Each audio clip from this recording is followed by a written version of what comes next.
Hello student, let's read the question. If m rupee coins and n 10 paise coins are placed in a line, then the probability that the extreme coins are 10 paise coins is a n into n minus 1 upon m plus n into m plus n minus 1, b m plus pi pn, c m plus n pm and d m plus n cm. Okay, so यहाँ पे देखो probability क्या होती है, number of expected outcomes of the number of total number of outcomes.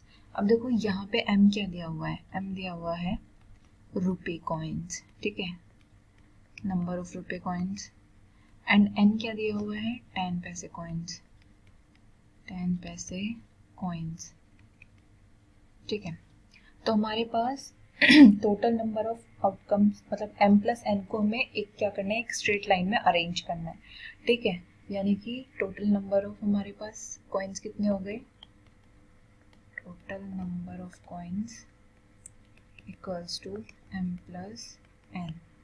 अब देखो इसमें दूसरी कंडीशन क्या दी हुई है, हमें प्रोबेबिलिटी बतानी है कब, that the extreme coins are 10 पैसे कॉइन्स, जब जो एक्सट्रीम कॉइन्स रखे हो वो कितने के कॉइन्स हो, 10 पैसे के कॉइन्स हो, ठीक है। हमें यही प्रोबेबिलिटी बतानी है जब एक्सट्रीम पे 10 पैसे के कॉइन्स रखे हो। तो ऐसे कंडीशन में हमारे पास टोटल नंबर ऑफ कॉइन्स कितने हो जाएंगे, प्लस n माइनस 2, क्योंकि दो कॉइन्स हम ऑलरेडी एक्सट्रीम पे यूज कर चुके हैं।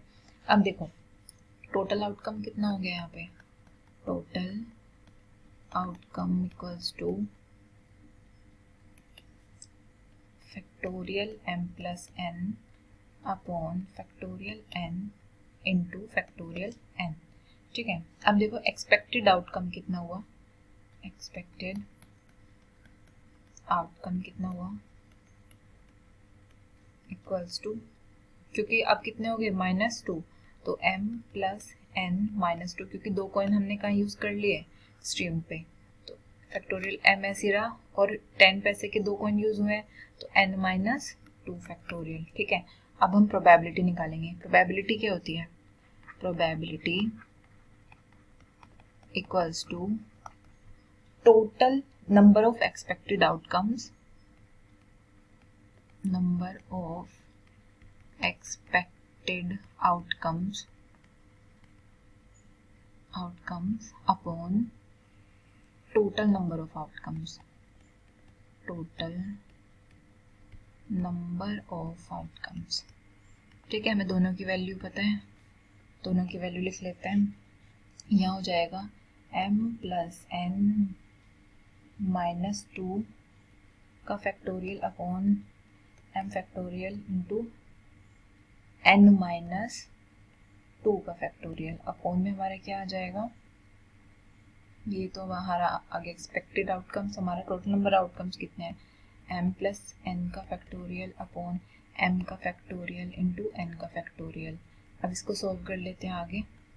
देखो m प्लस n माइनस 2 का फैक्टोरियल इंटू m का फैक्टोरियल इंटू n का फैक्टोरियल, अपॉन में क्या आ जाएगा, अपॉन में आ जाएगा m factorial n minus 2 factorial into ये आ जाएगा m प्लस n फैक्टोरियल, ठीक है। अब इसको आगे सॉल्व करेंगे, यहाँ पे हो जाएगा हमारा m प्लस n माइनस 2 का फैक्टोरियल हो गया इंटू फैक्टोरियल n को कैसे लिख सकते हैं, n into n minus 1 into factorial n minus 2, okay. अब अपॉन में क्या लिखेंगे और ऊपर क्या होगा, इंटू फैक्टोरियल m, और अपॉन में क्या हो जाएगा हमारा m factorial m into m plus n factorial m plus n को कैसे लिख सकते हैं, m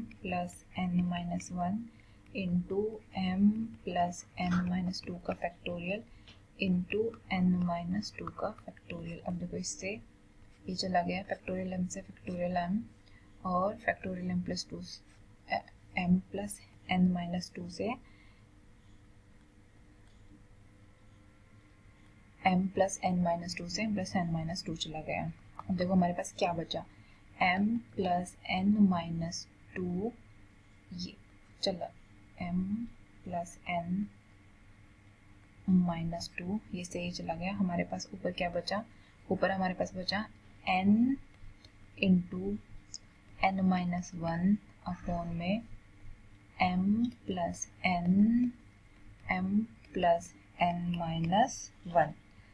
सो यही हमारी प्रोबेबिलिटी है। ठीक है, अब देखो ऑप्शन में क्या दिया हुआ है, तो हमारा कौन सा ऑप्शन ठीक है, ए ऑप्शन हमारा ट्रू है। Option A is true. Hope you will understand. Thank you so much.